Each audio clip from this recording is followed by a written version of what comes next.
कार्यकर्ते हे सकाळपासूनच मातोश्रीवर दाखल व्हायला सुरुवात झाली आणि आता कार्यकर्त्यांनी संजय दिना पाटील यांचं जोरदार स्वागत केलेलं आहे। नीरकोटेच्या या तगड्या महायुतीच्या उमेदवाराचा त्यांनी पराभव केलेला आहे आणि विजय हा खेचून आणलेला आहे। त्यानंतर संजय दिना पाटील यांचं जोरदार स्वागत केलं जात आहे। कार्यकर्त्यांनी बँड वाजवून संजय दिना पाटील यांचं स्वागत केलंय।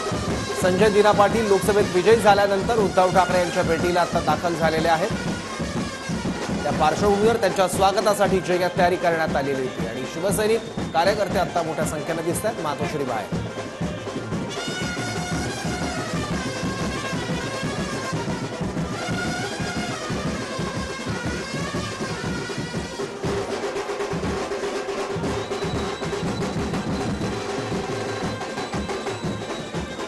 राज्यातल्या 48 पैकी महायुतीला 17 जागा आल्या आणि त्याहून काही जास्त पटीची जागा या महाविकास आघाडीला आहे। त्यामध्ये काँग्रेसच्या 13, शिवसेना ठाकरे गटाच्या 9 आणि काँग्रेस राष्ट्रवादी काँग्रेस शरद पवार गटाच्या 9 जागा आहेत।